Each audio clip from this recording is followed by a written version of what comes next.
Buenos días. Bueno, aunque ya no nos oye el rector, pero sí el viceconsejero y nuestra secretaria general, yo también quiero dar las gracias públicamente, sobre todo al rector y al vicerrector por confiar en nosotros. Efectivamente, este era un proyecto importante y ambicioso, no exento de esfuerzos, y sé de lo que hablo porque y vosotros también, los de la primera edición, porque nos ha tenido ocupados cada jueves desde el mes de enero, hace ya 9 meses, desde el 16 de enero hasta el día de hoy, con no pocas dificultades. Y bueno, pues aquí estamos y yo creo que es un motivo para congratularnos todos y desde luego para agradecer a quienes lo han hecho posible, a la Junta, rector, vicerrector, nuestra secretaria general y a todas las personas que de manera anónima pues están ahí detrás. A veces les veis en la pantalla y otras veces no, pero que son quienes en última instancia bueno, pues merecen todo nuestro agradecimiento. Como habéis podido ver y ha presentado muy bien Isabel, la codirectora de este máster, esta jornada, que efectivamente es un programón, tiene como una lógica interna, ¿no? Y es pasado, presente, futuro, ¿no? Entonces, dentro de este pasado, para llegar al presente, cuando pensábamos en quién podía asumir una ponencia para ofrecernos una visión de qué ha supuesto la autonomía local en los 40 años de entrada en vigor, desde los 40 años de la entrada en vigor de la Ley de Régimen Local, pues inmediatamente nos vino el nombre del profesor Tomás Font, por múltiples razones. Él es catedrático de Derecho Administrativo en la Universidad de Barcelona. Voy a detallar solo algunas pinceladas de su currículum. Ha intervenido en la elaboración y dirección pues de distintos, ya no solo obras de absoluta referencia en materia local, en algunas con autoría propia, sino también en otros temas que son de total, son modélicos, ¿no?, para quienes se dedican, nos dedicamos a estos temas. Menciono que desde el año 95 dirige el Anuario de Gobierno Local, que promueve la Fundación Democracia y Gobierno Local. Fue miembro de la Comisión de Expertos para la Reforma del Modelo de Organización Territorial de Cataluña y también de la Comisión de Expertos Independientes del Consejo de Europa para la aplicación de la Carta de Autonomía Local. Junto con ello ha sido también miembro de la Comisión Jurídica Asesora, que además presidió durante casi 10 años. Y bueno, esto simplemente pues nos da una idea de, bueno, pues de por qué es él quien mejor que nadie puede ofrecer esta panorámica. Además, para mí es un honor presentarlo porque tenemos elementos en común. Él es doctor por la Universidad de Bolonia, que es un centro muy prestigioso, también tuve la ocasión de estudiar en él. Tiene un libro que para mí fue bueno, pues un auténtico descubrimiento cuando me adentré en mi tesis doctoral sobre la ejecución de las sentencias contenciosas administrativas. Además tuve la amabilidad de prologarme uno de los libros que salió de esa tesis doctoral y bueno, pues he tenido la ocasión de ahí como alumno desde hace muchísimos años, probablemente más de lo que a los dos nos gustaría recordar, escucharlo en distintas ediciones del Seminario de Estudios Autonómicos que nuestro maestro, el profesor Luis Ortega, promovió hace ya 35 años, que se dice pronto, entonces, bueno, pues para mí, como digo, es un honor volverlo a tener aquí entre nosotros y le agradezco enormemente que, bueno, pues que haya aceptado participar y asumir el reto de presentar esta ponencia sobre la autonomía local a los 40 años. Muchísimas gracias, profesor. Tiene la palabra.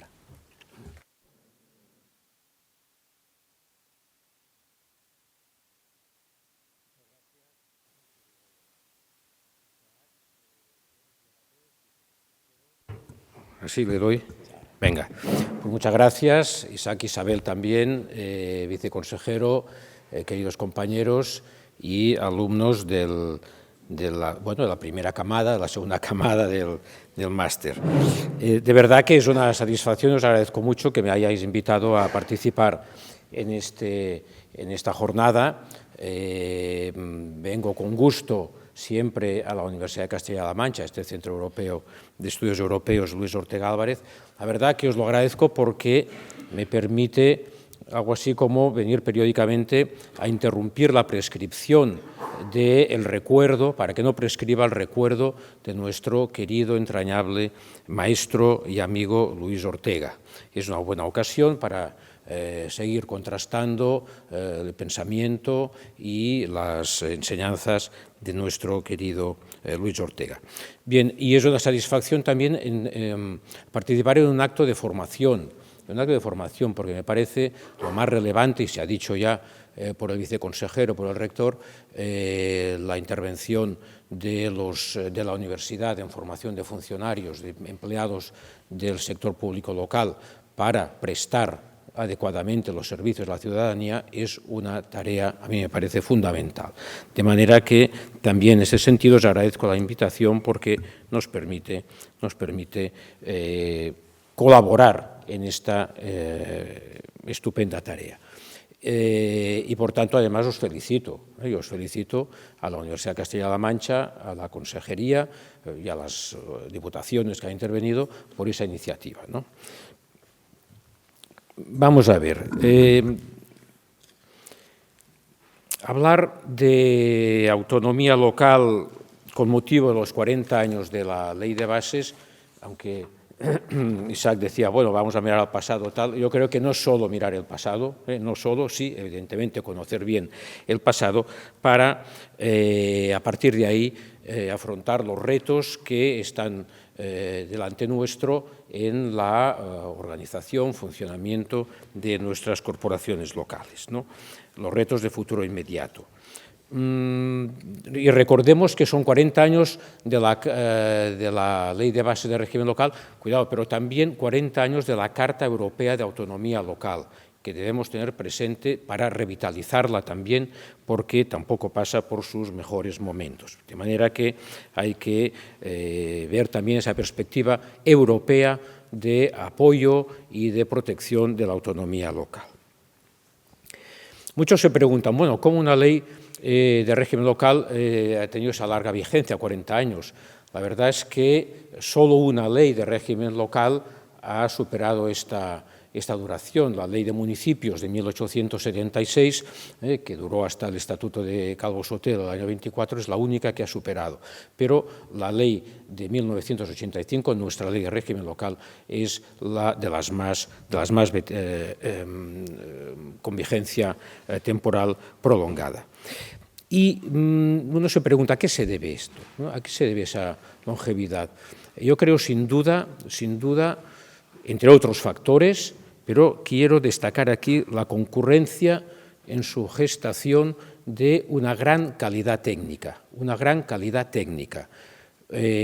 propiciada en aquel momento, 1984-85, cuando se está diseñando, por 3 catedráticos de Derecho Administrativo del máximo nivel. Tomás de la Cuadra Salcedo, ministro de Administración Territorial que impulsa la ley. Francisco Sosa Wagner, secretario general técnico del Ministerio, que prepara toda la materialización de los estudios, y Luciano Parejo Alfonso, presidente entonces del INAP y, en realidad, redactor material de la ley. Yo creo que no podemos olvidar que las leyes las hacen también las personas. Las leyes las hacen las personas, aunque naturalmente las aprueban los parlamentos. Y la administración y la ejecución de las leyes también las hacen las personas, entre ellas todas las que hoy estamos congregados aquí. Bien. Yo creo que esa calidad técnica de la ley ha permitido que, y su buena sistemática, ha permitido que se vaya adaptando a las sucesivas necesidades de adaptación, de adecuación, que básicamente pues consistieron en la reforma de 1999, el llamado Pacto Local, en la reforma de 2003, la modernización del régimen local, bueno, tal vez no tan alabada reforma de 2013, la racionalización del régimen local, la LERSAL, pero bueno, y algunos otros toques menores o posteriores. Bueno, en esa dinámica, hoy les voy a hablar de 4 aspectos. En primer lugar, la autonomía local como concepto en evolución. En segundo lugar, también quiero hacer una referencia a la posición del gobierno local entre Estado y comunidades autónomas. En tercer lugar, también una referencia a la relación entre autonomía, gobierno local y organización territorial. Y en cuarto lugar, una proyección, la proyección de la autonomía local hacia el exterior. Autonomía local. Primer punto, autonomía local, concepto en evolución. Todos sabemos que la autonomía local se puede construir alrededor de 4 elementos, de 4 paredes que soportan ese edificio. La existencia de competencias propias y suficientes. En segundo lugar, la inexistencia de tutelas o controles administrativos. En tercer lugar, la participación de los gobiernos locales en los procedimientos de otras administraciones del Estado, las comunidades autónomas, que no obstante les afectan. Y, en cuarto lugar, la protección jurisdiccional de la autonomía local. Bien, veamos un flash sobre estos 4 aspectos, sobre el concepto de autonomía local y su evolución a lo largo de estos 40 años. Primer aspecto, las competencias. Bien, como todos sabemos, desde 1981 ya el Tribunal Constitucional, aplicando la teoría de la garantía institucional, consideraba que la autonomía local, desde el punto de vista de las competencias, se respetaba siempre que el legislador no suprimiera todo tipo de intervención de los entes locales, de los municipios, en sus asuntos propios. Esa teoría de la garantía institucional, ¿no? Dicho de otra manera, según el entendimiento del Tribunal Constitucional, bastaba con reconocer alguna participación de los entes locales, aunque fuera meramente procedimental, un informe, una audiencia, etcétera, para entender que la autonomía local no quedaba vulnerada. Bueno, esa concepción es realmente insatisfactoria. Y frente a ella, pues buena parte de la doctrina ha impulsado una verdadera lectura mucho más exigente de la Constitución, entendiendo que la autonomía local debía ser considerada como un verdadero principio constitucional. Una doctrina, entre ellos, pues, el profesor Velasco Caballero, aquí nos acompaña, pues sugirió la idea de entender que había un principio constitucional como una directriz que conllevaba un mandato al legislador. Eso es lo que finalmente parece haber entendido el Tribunal Constitucional en una reciente sentencia de este año, de 13 de marzo de 2025, la número 64. ¿no?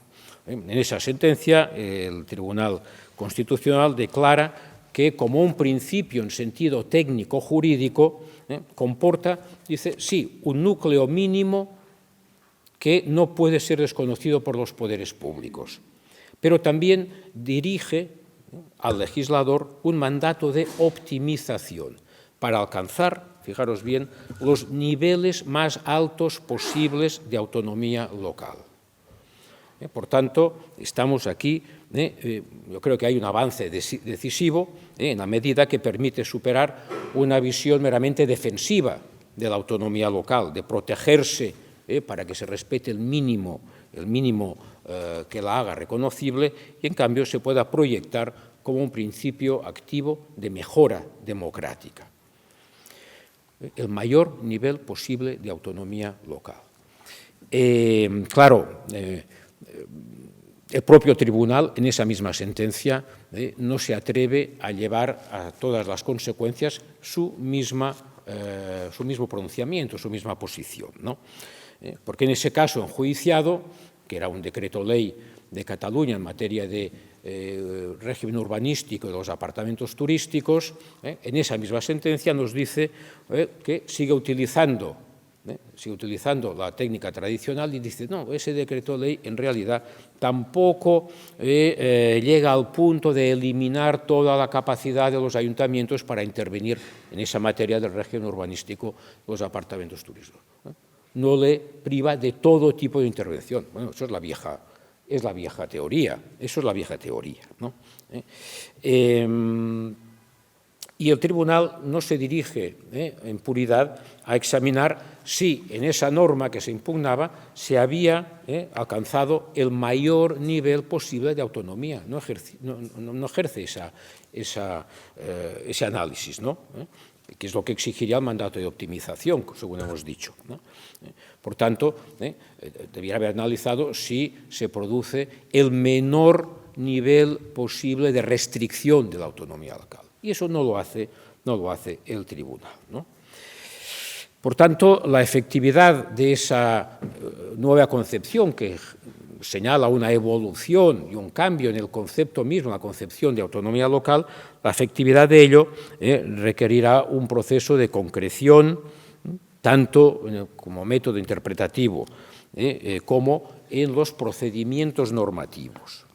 Especialmente vamos a tener que dirigir nuestra atención a la motivación de la ley, Y eso no es sencillo, porque en el fondo, salvadas las distancias, se trataría de aplicar al ámbito de la autonomía local los principios de proporcionalidad o de necesidad de la regulación que ya se analizan habitualmente en relación con las intervenciones en las libertades y derechos personales y económicos, ¿no?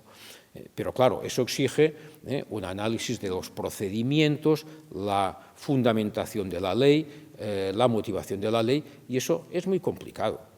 Que esto en el ámbito de la potestad reglamentaria se exija pues toda una tarea de motivación, de fundamentación, etcétera, bueno, eso tiene su sentido, aunque todos sabemos que los tribunales contenciosos administrativos se están decantando por sobrevalorar, en mi opinión, el cumplimiento de esos aspectos formales o del procedimiento, de la memoria de análisis de impacto, de los estudios económicos, etcétera, sobrevaloran la relevancia de esos elementos frente al contenido sustantivo material de las normas impugnadas. Pues en relación con las leyes que afecten a la autonomía local, habrá que estar atentos a que no derivemos hacia esta sobrevaloración de los aspectos formales en relación con los aspectos materiales del contenido de la ley en relación con las competencias municipales. En todo caso, vemos que ha habido una evolución o que está produciéndose una evolución digamos, no se trata solo de defender la autonomía local, sino de impulsar la autonomía local a través de la ley. El segundo aspecto que quería comentar, la inexistencia de controles administrativos, elemento que configura el régimen de autonomía local. Bueno, la ley de bases, hoy lo damos por hecho, pero la Ley de Bases del Régimen Local hace 40 años consagró un paso que en aquel momento fue novedoso e importante, que fue la supresión de los controles administrativos sobre los entes locales, de los acuerdos de las entidades locales, que eran impugnables, según los casos, ante la Administración del Estado o ante las entonces nacientes comunidades autónomas. Ya había habido un proceso de reducción de esos controles hasta el momento en que la Ley de Bases suprime ya totalmente para mandar a la jurisdicción contencioso administrativa toda la labor de control de legalidad de la actuación de los entes locales. Bueno, eso es un paso importante, fue en aquel momento un paso importante. Pero ¿qué sucede, ¿no?, con los grandes pasos en la evolución de las instituciones? Bueno, pues que a veces hay efectos colaterales, efectos no deseados.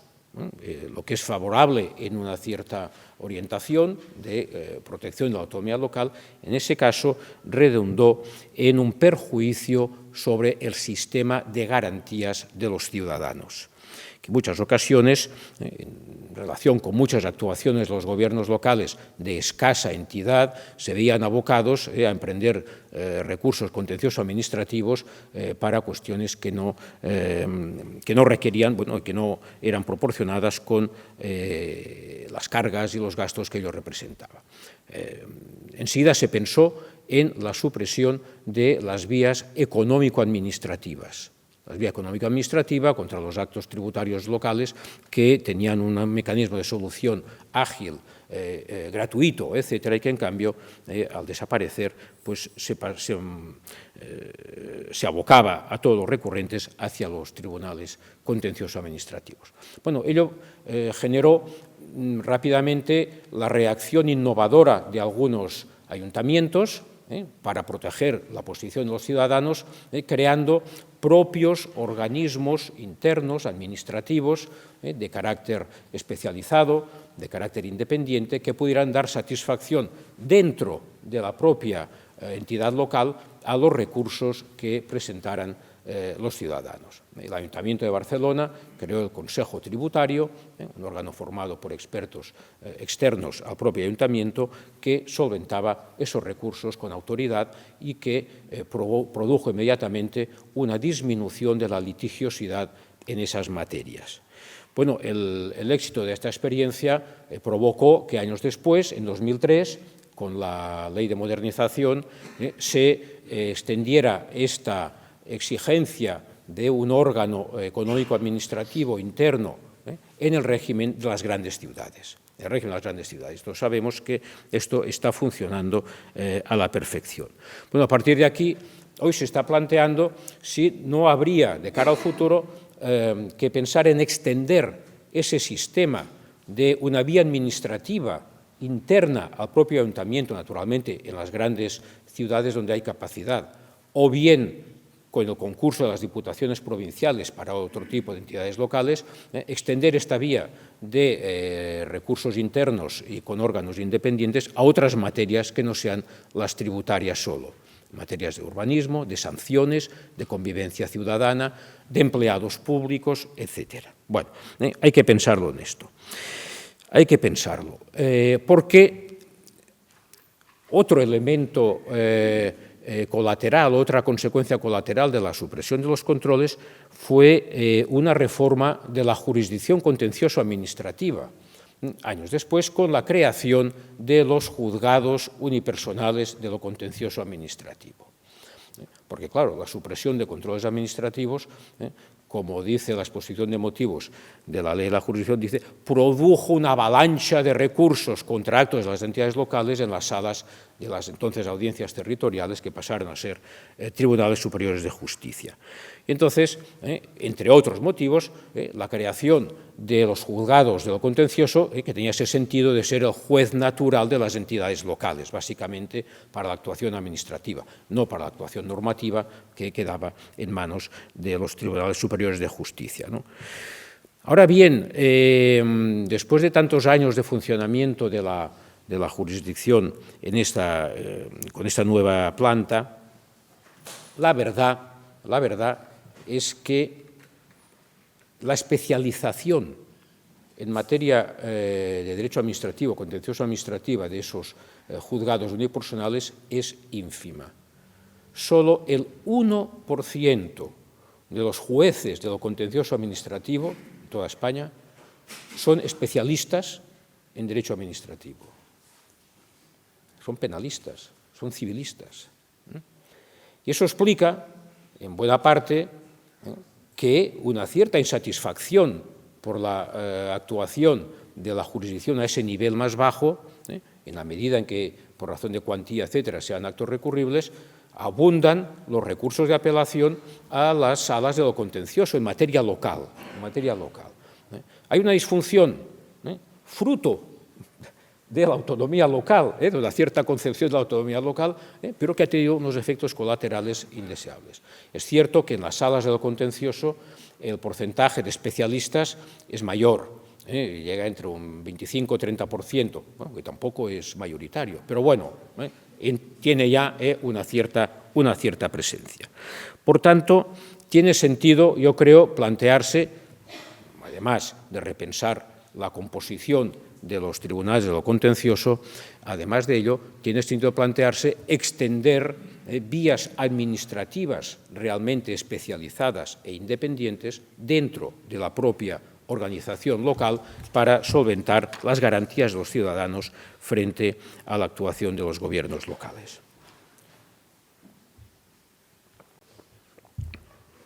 Tercer aspecto, participación de los entes locales como expresión de la autonomía en los procedimientos de otras administraciones de Estado o comunidades autónomas que puedan afectar a sus intereses o a sus competencias, ¿no?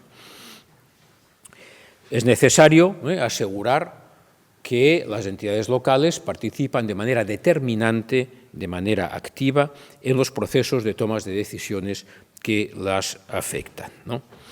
Yo creo que ahí el sistema no ha acabado de organizar adecuadamente esa participación, sobre todo a nivel estatal, la Comisión Nacional de Administración Local, la Conferencia Sectorial de Administración Local con las comunidades autónomas, la Conferencia de Ciudades, que prevé la Ley de Modernización. Bien, todos estos organismos no están funcionando de manera efectiva para canalizar adecuadamente la participación local en las decisiones que toma el Estado, en las leyes que aprueba el Estado.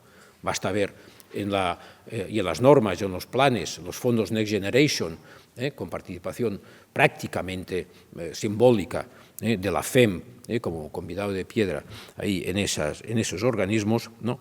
Hay una representación casi testimonial. Hay algunos órganos que ni siquiera se han constituido. La Conferencia de Ciudades no se ha constituido. Está prevista desde el año 2003. Más de 20 años. Hay que mejorarlo.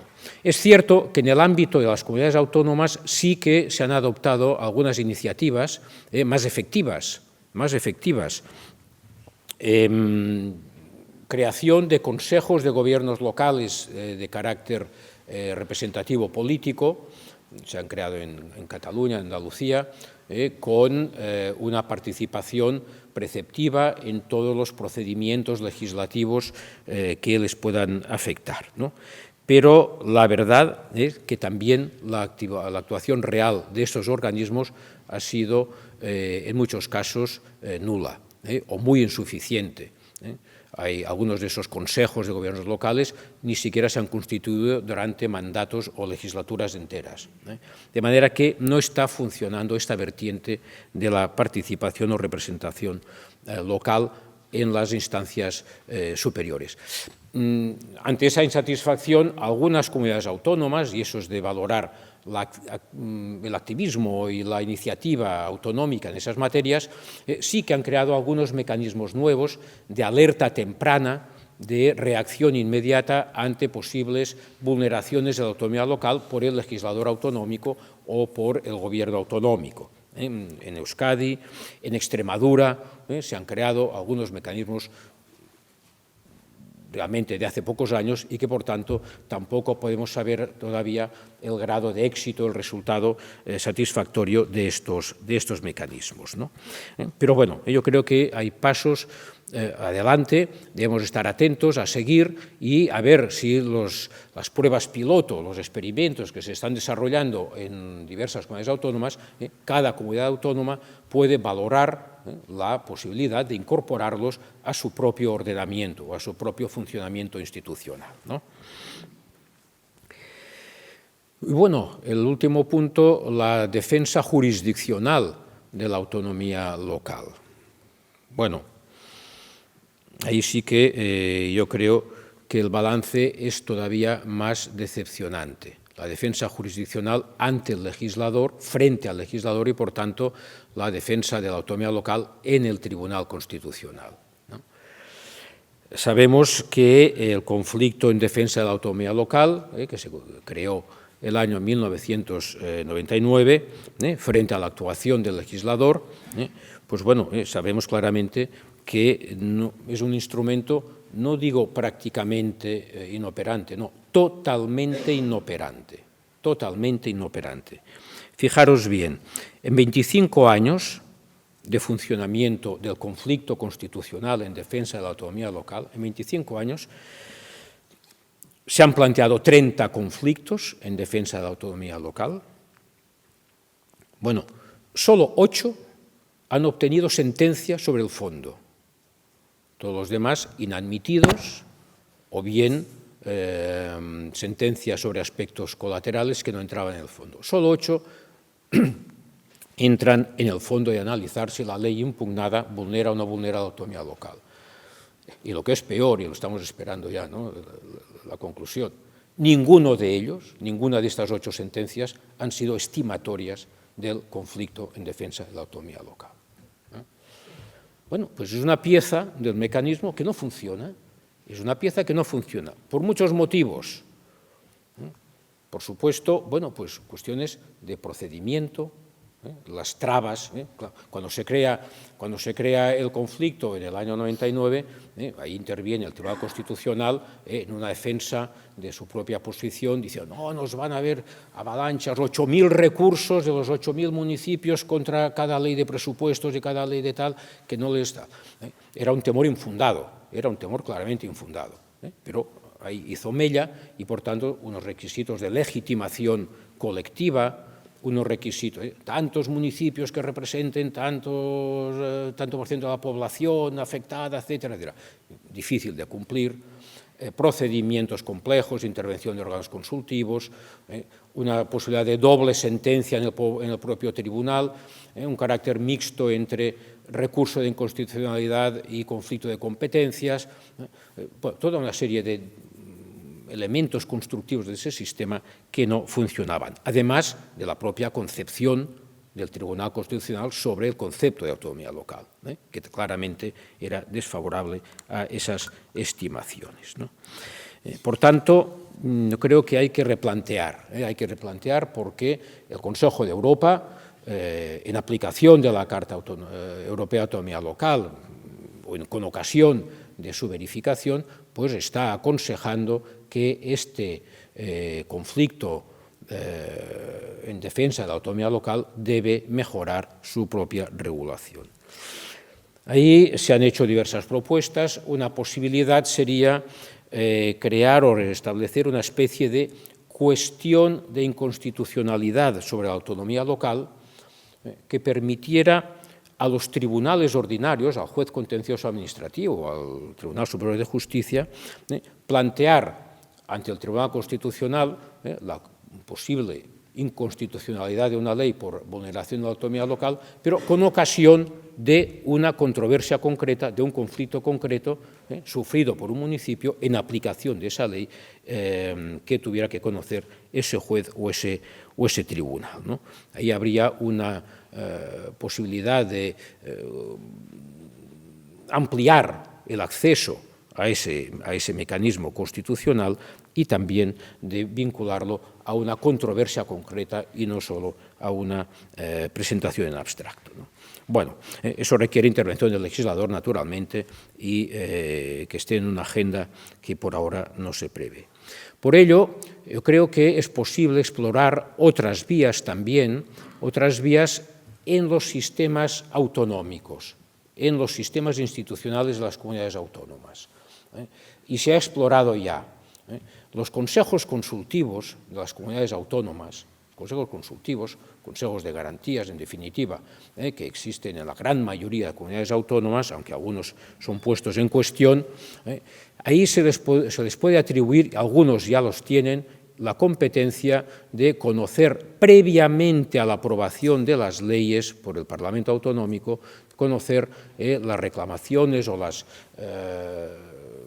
peticiones que pueden hacer los entes locales sobre la posible vulneración de la autonomía local por un proyecto de ley que esté en tramitación en el Parlamento Autonómico. Bien, sería una actuación preventiva, es un sucedáneo de una garantía constitucional en sentido estricto, pero es una vía posibilista que además tiene la ventaja de ser mucho más próxima a la realidad local de cada territorio en concreto.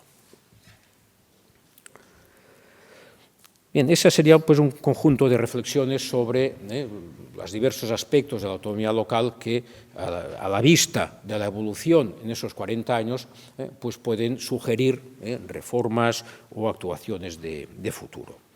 El segundo aspecto que quería comentar es esa posición del gobierno local entre Estado y comunidades autónomas, es decir, ese dilema, por simplificar un poco, ¿no? El dilema entre el carácter bifronte de la autonomía local, que depende tanto, se relaciona tanto con el Estado como con las comunidades autónomas, un dilema entre esto, o la llamada mayor interiorización o mayor vinculación del régimen local dentro del sistema institucional de cada comunidad autónoma. Un poco en la línea de lo que es más propio de los sistemas federales, donde se produce esa interiorización de lo local en lo estatal federado. Bueno, yo creo que este debate alcanzó su momento culmen en ocasión cuando coincidieron la elaboración del Estatuto de Autonomía de Cataluña del año 2006 y en aquella época se estaba elaborando un libro blanco por el Ministerio, por el Gobierno del Estado, un libro blanco sobre la autonomía y el gobierno local que había de dar paso a un anteproyecto de ley en esa materia. Y ahí, pues, precisamente se intentaba reequilibrar algo, disminuir el carácter de lo que sea básico en la materia local para ofrecer mayor capacidad de intervención a las comunidades autónomas. También el Consejo de Europa se había pronunciado en ese sentido, lo que él denominaba una mayor, regionalización de la autonomía local en el sistema español, ¿no? Bueno, en aquel momento el Estatuto catalán quiso establecer lo que llama el Tribunal Constitucional un anclaje estatutario, es decir, una regulación propia en el Estatuto para otorgar mayor garantía de la autonomía local de sus entes locales frente al legislador autonómico, habiéndose visto que el legislador autonómico era el que, por ser más próximo, también podía ser el más proclive a lesionar la autonomía local. Pues bien, que el Estatuto sea la garantía para que el legislador autonómico no sobrepase esos límites. La sentencia del Estatuto, la sentencia del año 2010 sobre el Estatuto de Cataluña, lo reconoció el carácter bifronte, mantuvo esa idea de un carácter bifronte, pero aceptó que los estatutos de autonomía pueden contener disposiciones sobre su propio régimen local, las líneas fundamentales, siempre respetando la competencia estatal para dictar las bases. ¿Y eso qué quiere decir? Quiere decir que los estatutos de autonomía no pueden ser tan extensos o tan densos, tener una regulación normativa tan completa que restrinjan el ámbito de aquellas materias que son básicas y que corresponde al Estado legislar en sus aspectos fundamentales, ¿no? Bien, eso es así, pero la jurisprudencia constitucional posterior tergiversó esta posición. Sobre todo en las sentencias del año 2016 que el Tribunal Constitucional dicta con ocasión de la Lrsal. Ya sabéis que hubo un gran número de recursos contra la Lrsal, incluso un conflicto en defensa de la autonomía local, y ahí el tribunal sostuvo que ya había dicho en esa sentencia del Estatuto de 2010 que una regulación del régimen local en los estatutos de autonomía, hemos dicho que vincula solo al legislador autonómico y solo en la medida en que no contradiga el régimen dictado en ejercicio de la competencia básica que corresponde al Estado. Fijaros bien, en la sentencia del año 2010 dijo el Estatuto puede regular las materias básicas, lo que no puede, las materias de régimen local, lo que no puede es agotar el espacio. Debe dejar un espacio para que el legislador estatal establezca las bases. Y ahora dice, el Estatuto no puede contradecir lo que haya dictado, no lo que deba dictar, sino lo que haya dictado como básico el Estado. Es un cambio sustancial en la posición. Por tanto, yo lo he dicho en otras ocasiones, en esta misma sede, yo creo que tenemos que estar alerta, porque el Tribunal Constitucional no dice lo que el Tribunal Constitucional dice que dice. Estemos alerta. Es una situación insatisfactoria que claramente merece ser corregida. En esa relación entre Estado y comunidades autónomas en lo local, o con ocasión de lo local, lo cierto es que las comunidades autónomas han tenido un cierto espacio para legislar en esa materia. Basta pensar, por ejemplo, legislación que ha atribuido cláusulas generales de atribución de competencias a los municipios, regulación de mancomunidades integrales sustancialmente distintas de las mínimas normas básicas de la Ley de Bases, regulación de áreas metropolitanas, regulación, como he dicho antes, de mecanismos de alerta temprana. Ha habido un cierto espacio para los entes, para la regulación en materia local del legislador autonómico, ¿no? Pero es cierto que ha habido un movimiento recentralizador con ocasión del Alersalal, pero bueno, si eso tuvo su justificación en su momento en una circunstancia económica ciertamente grave, claramente hoy no hay motivo alguno para mantener y persistir en esa orientación. Se intentó en algún momento revertir por parte del Gobierno del Estado la Alersalal, no se ha hecho formalmente y, por tanto, creo que también hay todavía campo por recorrer en esa dirección, ¿no? Y en ese contexto también podemos hablar, tercer aspecto que quería comentar, la relación entre régimen local y organización territorial, porque aquí tienen mucho que ver las comunidades autónomas, ¿no? ¿Qué quiere decir? Quiero decir que yo creo que el régimen local en la actualidad es todavía demasiado uniforme, demasiado estático y demasiado rígido. Y, por tanto, en el futuro habrá que desarrollar elementos que permitan mayor diferenciación, mayor dinamismo, mayor flexibilidad.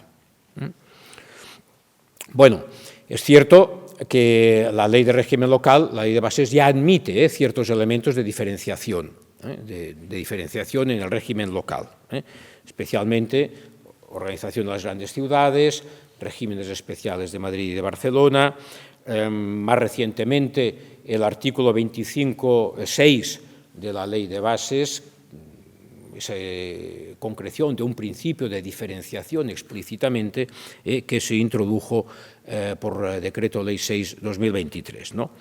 Bueno, de todas formas, la puesta en práctica de esos enunciados, pues bueno, yo creo que todavía requiere un amplio desarrollo. Porque, a ver, hay realidades locales, todos lo sabemos, pero no siempre se explicita, todos sabemos que hay tres realidades locales muy diferentes. Hay un fenómeno de la gran ciudad, la gran conurbación, no olvidemos que en pocos años el 60% de la población mundial habitará en grandes conurbaciones, fenómenos de todos conocidos y padecido. Pero hay también en el territorio nacional unas 50 áreas urbanas funcionales alrededor de centros intermedios, de capitales intermedias, que requieren, porque ejercen una función de desarrollo territorial importante, que requieren un tratamiento específico y, naturalmente, la situación, ya se ha comentado, de los municipios rurales o de pequeña población que gravitan o deberían gravitar en torno a la cabecera de comarca y que también requieren una especial atención. Bueno, tengo la impresión que por ahora todo lo que está funcionando en esos tres niveles son mecanismos de cooperación horizontal. No se están adoptando soluciones, por así decirlo, estructurales, de grandes reformas estructurales. A nivel de grandes ciudades, pues únicamente se ha constituido una verdadera área metropolitana en toda España, cuando las realidades serían muy distintas. Y en muchas conurbaciones se prefiere fórmulas de planificación conjunta, de cooperación interinstitucional, de convenios, etcétera, antes que crear una estructura rígida y menos flexible, ¿no? Bien, eso yo entiendo que es una línea posibilista de actuación, pero que debe medirse bien si en todos los casos soluciones de carácter funcional y no de carácter estructural son suficientes, ¿no? Yo creo que a ese nivel de grandes conurbaciones falta todavía completar una teoría de la ciudad como sujeto político e institucional, ¿no? yo diría que con indiferencia de la forma que adopte la ciudad, que puede ser un municipio, gran ciudad, puede ser un área metropolitana, puede ser una mancomunidad, una asociación voluntaria de municipios. En algunos ordenamientos nos encontramos las ciudades-estado, como en Alemania, etc. ¿no? Bien, con independencia de esa fórmula organizativa, hay que desarrollar todavía la lógica de que la ciudad es un sujeto que empieza a compartir con el Estado sus propias funciones. La garantía de la dignidad humana y los derechos fundamentales, por ejemplo, en materia de inmigración. Ordenación de la propiedad privada, de las libertades económicas, del mercado, en definitiva. Regulación de actividades, apartamentos turísticos, movilidad personal, etc. Bien, es un reto de las ciudades. La redistribución de la renta, la delimitación de la relación público-privado en el contexto del Estado social, las prestaciones sociales, etc. Yo creo que hay que desarrollar una teoría de la ciudad que todavía, yo diría, está algo maniatada por un dogma que lleva 200 años indiscutido, que es el dogma de la reserva de ley. La reserva de ley, todos hemos conocido ese gran polo principal de nuestro Estado de Derecho, pero nacida esta institución para ordenar las relaciones entre legislador y gobierno, entre ley y ejecución. Ese es el origen. Trasladar ese dogma o aplicarlo de manera indiferente a la relación entre poder central y poder territorial, en este caso autonómico, yo creo que requeriría una reflexión de hondo calado.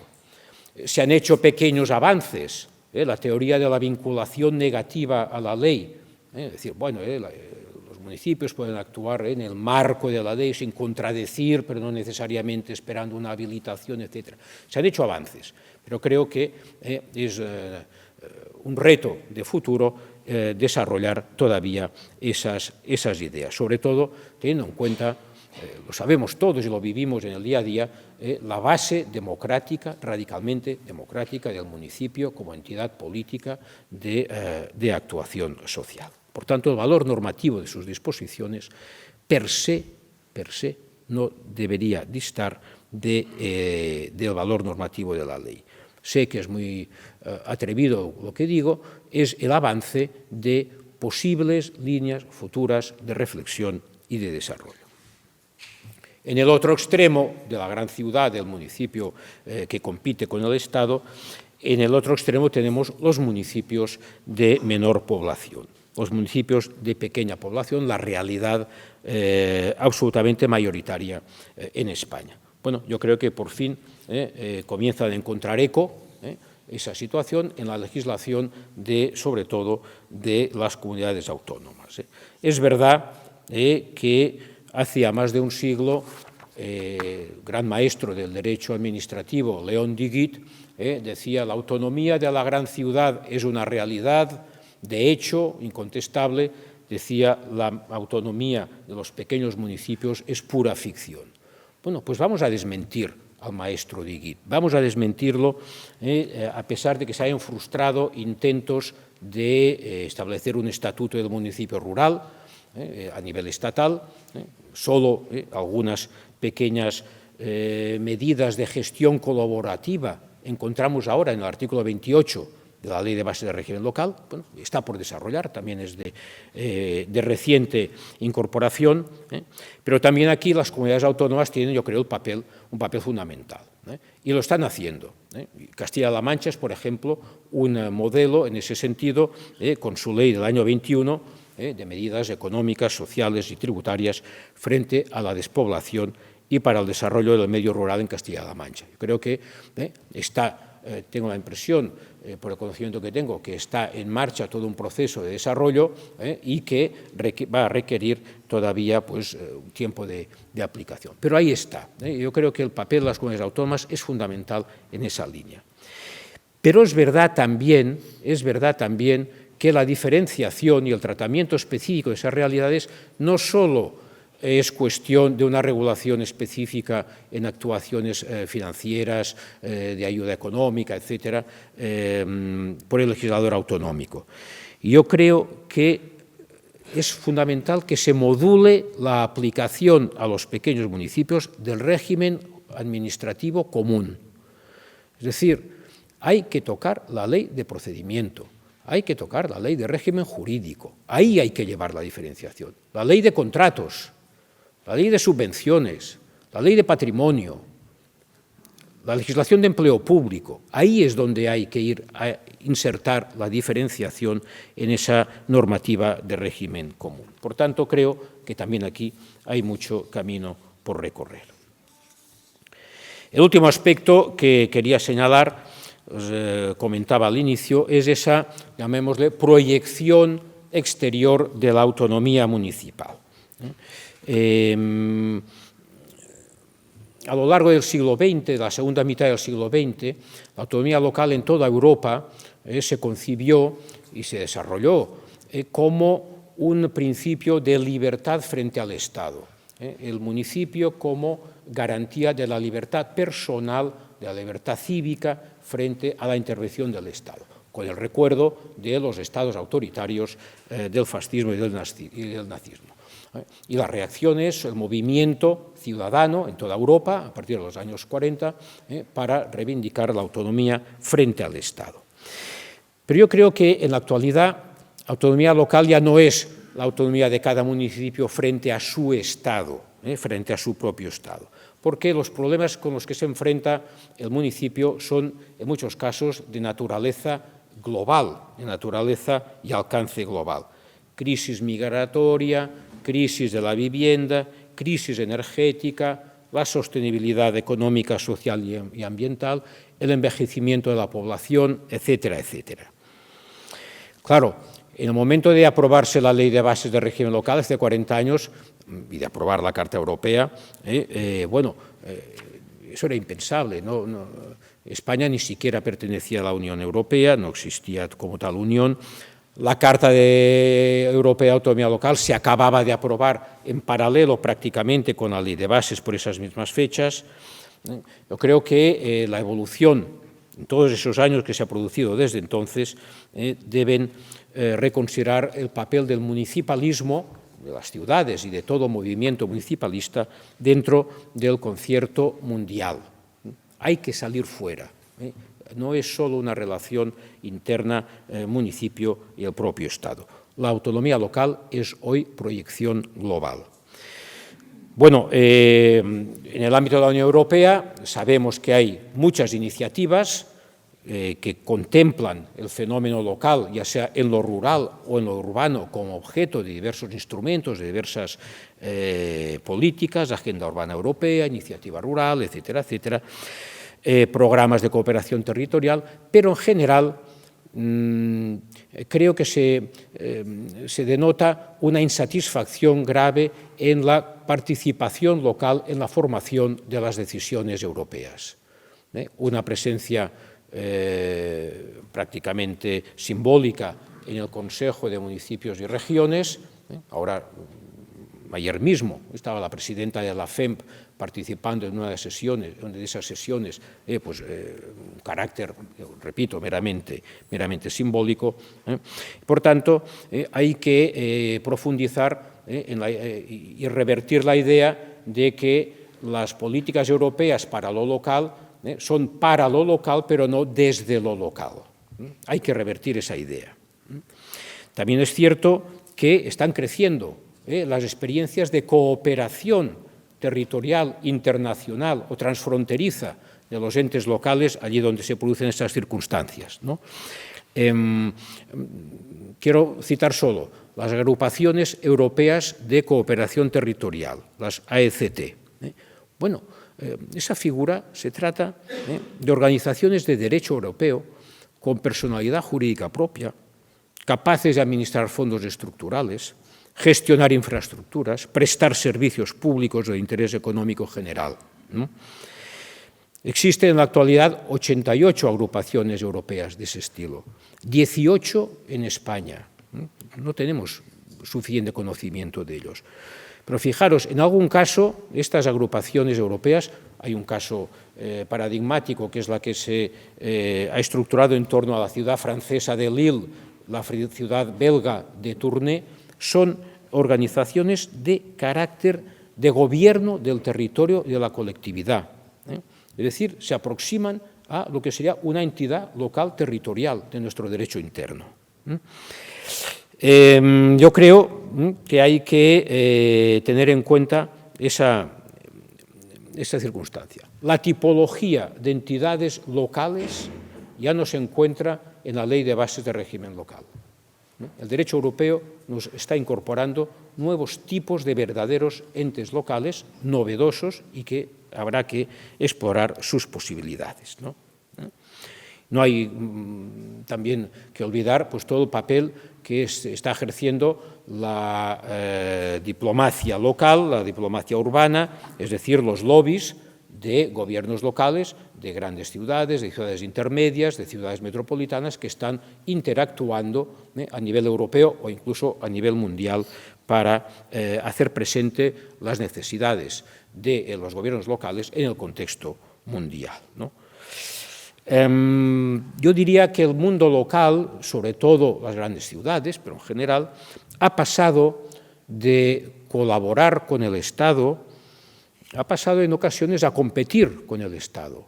En la atracción de inversiones mundiales, las ciudades compiten con el Estado, tienen un rol de interlocutor global, ¿no? Para atraer inversiones, para atraer sedes de organismos, para tener esa presencia pública global, ¿no? Pero han pasado de colaborar a competir e incluso en algunas ocasiones las grandes ciudades han pasado a sustituir al Estado. Pensémoslo, ¿qué consecuencias tiene eso? Pongo un ejemplo paradigmático, ¿no? Bueno, durante el primer mandato presidencial de Donald Trump en los Estados Unidos abandonaron, os recordaréis, el Acuerdo de París por el cambio climático, y su ausencia fue sustituida rápidamente por una coalición de alcaldes por el cambio climático en la conferencia de la ONU en París. 470 alcaldes encabezados por el alcalde de Chicago. Ahora abro paréntesis, eso pasa factura, como se está viendo en la actualidad en el segundo mandato de Trump y su amistosa relación con la ciudad de Chicago y con el estado de Illinois. Pero bueno, cierro paréntesis. El caso es que las ciudades están ahí. En la Conferencia del Clima de las Naciones Unidas, el COP26 en Glasgow, en 2022, el movimiento C40 Cities, 40 grandes ciudades de todo el mundo, participó en esa conferencia no como observador, no como invitado, como miembro de pleno derecho de una conferencia de la ONU en interlocución directa con los Estados. Definitiva, ¿qué quería decir? Que la autonomía local, que la concebimos como un potente elemento de definición de nuestro Estado territorial, pero también tiene una proyección global y tenemos que tenerlo en cuenta. Uno de los retos de los gobiernos locales en la actualidad no consiste únicamente, por tanto, en perfeccionar su estatuto de ente autónomo frente al propio Estado, sino también en construir y obtener las potestades públicas necesarias, un estatus jurídico de naturaleza casi estatal que le permitan el ejercicio de sus responsabilidades políticas, económicas, sociales y culturales. En conclusión, yo creo que estas perspectivas, a partir del análisis de la evolución de la autonomía local en estos últimos años, esas perspectivas de futuro que hemos podido ir anunciando o aludiendo, afectan de una u otra manera a los distintos niveles del ordenamiento público, empezando por el derecho originario de la Unión Europea, legislación estatal, estatutos, la propia ley de bases. No he entrado en el tema de la democracia local, que tocaría también ahondar en algún momento y la necesaria reforma de la Ley Orgánica de Régimen Electoral General. Tampoco he tocado el tema de las haciendas locales. Pero hay un programa delante nuestro de una gran complejidad, ¿no? Pero quiero terminar con una reflexión. Hay una idea general que debería estar siempre presente, ¿no? Estamos pensando en reformas normativas, etcétera. Pero bueno, yo creo que tenemos que tener presente que la función de la ley, de la norma general de la ley, en materias de gobierno local y de régimen local, debe circunscribirse a dos grandes objetivos. Primer objetivo, garantizar e impulsar el contenido competencial y funcional de la autonomía local, así como los derechos y deberes de los ciudadanos y de los electos locales. Derechos y deberes. Los deberes de solidaridad, que tantas veces olvidamos. Esa es la función primordial primera de la ley. Segundo objetivo, habilitar en todo lo que sea necesario a los municipios y a las demás entidades locales, muy especialmente a las ciudades de gran potencia, para el pleno ejercicio de sus potestades públicas. En primer lugar, de su potestad normativa, poder ejercer al más alto nivel de sus responsabilidades. Esa es la función de la ley. Y a partir de aquí, los verdaderos protagonistas de las futuras reformas deben ser los propios gobiernos locales, en el libre desarrollo de todas sus potencialidades políticas y administrativas. Bueno, es un reto apasionante, a que creo que estamos llamados todos, estáis llamados todos, vosotros, estudiantes, servidores públicos locales, que habéis venido pues, estudiando en este máster, aplicando en vuestras administraciones, aplicando la ley de régimen local, criticando la ley de régimen local de esos 40 años, mejorando con vuestra actuación la ley de bases de régimen local. Ese es el reto apasionante que tenéis delante vuestro. O sea que, adelante y buena suerte.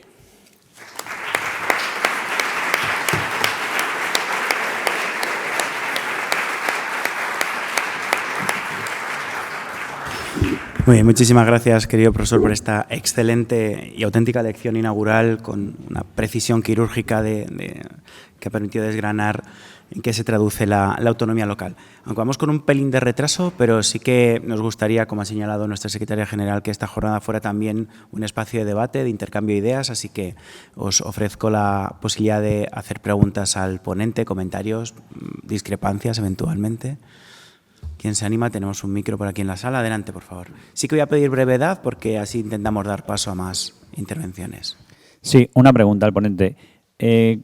¿Cómo encaja la autonomía local cuando, por ejemplo, se regula sobre precios y tasas públicas, por ejemplo, y hay que hacer una consulta a la Comisión Regional de Precios?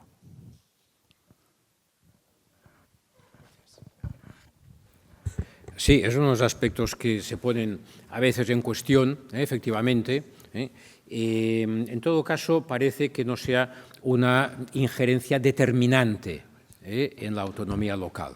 Hay ahí una intervención procedimental, hay la necesidad de requerir ese parecer de la comisión, pero efectivamente sería en un ámbito limitado, y con una eficacia jurídica también limitada. Por tanto, yo creo que es una afectación a los procedimientos y a la capacidad de decisión, pero no de tal medida que signifique una lesión de la autonomía local. ¿Más preguntas? Sí, aquí delante.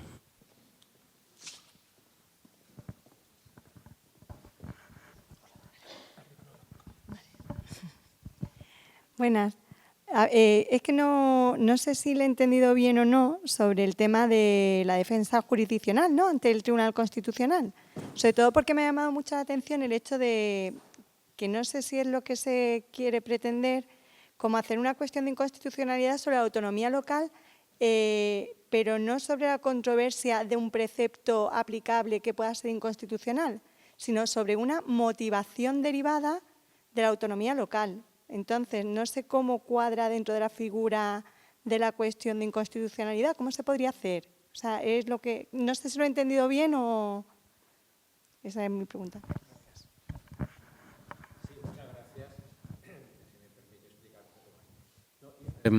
Gracias. Me permite explicar. No, yo creo que son dos cuestiones separadas. Dos cuestiones separadas. Una sería esa a dónde nos lleva la concepción de la última sentencia del Tribunal Constitucional con ese mandato de optimización. El legislador debe procurar la máxima atribución competencial posible, etc. Entonces digo, ¿eso a qué nos remite? Al tema de la motivación de la ley. Se habrá que justificar en la tramitación de la ley, en la exposición de motivos, en la memoria de evaluación de impacto normativo, etcétera, etcétera, habrá que justificar que las medidas adoptadas por esa ley en relación con las competencias locales son las menos restrictivas posibles o las más positivas posibles, ¿no? Nos lleva en lógica, no es que lo diga la sentencia, pero el tipo de argumentación que nos deberá conducir para analizar la constitucionalidad de una ley será este, ¿no? Entonces, en eso yo veo una dificultad material de poder articular adecuadamente el control constitucional de la motivación de la ley. Que es un camino y que está abierto, ¿no? Pero que sería una dificultad. Y otra cosa es el recurso, el actual conflicto constitucional de competencia de autonomía local, cómo superar las dificultades actuales. Un tema procesal. Ya no sería un tema material, sino un tema meramente procesal, ¿no? Bueno, ya digo, aquí se han ofrecido muchas vías de actuación, se han analizado diversas alternativas y una de ellas, que puede ser más realista para evitar esas legitimaciones colectivas y esas complicaciones, es decir, bueno, cuando con ocasión de la aplicación de una ley que ha eventualmente restringido, eliminado o no atribuido suficientes competencias al municipio con la aplicación de esta ley, puede el municipio, veríamos quién estaría legitimado, plantear al tribunal: oiga usted, que esta ley que usted está aplicando es contraria a la Constitución por vulneración de la autonomía local, ¿no? Serían dos aspectos. Otra cosa es que en el momento de hacer el juicio de constitucionalidad, el Tribunal Constitucional tuviera que ir otra vez entonces a los elementos de motivación y de ver tal, ¿no? ¿Alguna última pregunta? La última ya. Allí, por favor, al fondo.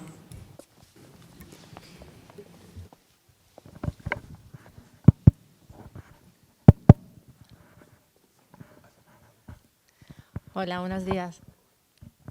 Mire, yo le quería preguntar qué opina acerca de la baja estimación de la resolución del Orcedal por el Tribunal Constitucional. No sé si me ha oído. Acércate un poquito más el micro. ¿Sí? ¿Así? Sí, le quería preguntar su opinión acerca de la baja estimación de los conflictos de defensa de la autonomía local por el Tribunal Constitucional. El porcentaje de estimación, ¿qué opina al respecto? Sí, en efecto, he manifestado ya mi insatisfacción por esa situación, ¿no? Que yo creo que obedece a varios motivos, ¿no? Ya lo he comentado, ¿no? A las complejidades procesales en la articulación del conflicto en defensa de la autonomía local, por un lado, también a una actitud absolutamente restrictiva del propio Tribunal Constitucional en la inadmisión de los conflictos. Y ahí va contabilizando uno por uno los acuerdos de los ayuntamientos, si tenían la mayoría absoluta o si no, si el contenido del acuerdo era plantear conflicto en defensa o era sencillamente reaccionar contra la ley, si se habían expresado una voluntad procesal o no, midía si había habido la mayoría absoluta o no, si el secretario del ayuntamiento había certificado o no que había el acuerdo por mayoría absoluta. Es decir, había un análisis estricto, por así decirlo, de los requisitos procesales. Bueno, que no digo que no deba ser así, pero se ha dado esa circunstancia, ¿no? Y luego el tercer elemento, que era ya el análisis del contenido de la norma, que aplicando durante muchos años esa teoría de la garantía institucional, pues no era satisfactoria desde el punto de vista de valorar la adecuación de la ley a la Constitución. Por tanto, mi opinión es muy desfavorable, muy desfavorable. Muy bien, pues muchísimas gracias. Tenemos previsto ahora un receso, lo vamos a hacer de unos 20 minutos para no demorarnos demasiado, aunque luego también hay un tiempo previsto de comida, que será igualmente aquí en el patio. Muchas gracias, profesor, por su excelente intervención y retomamos a las 12:10.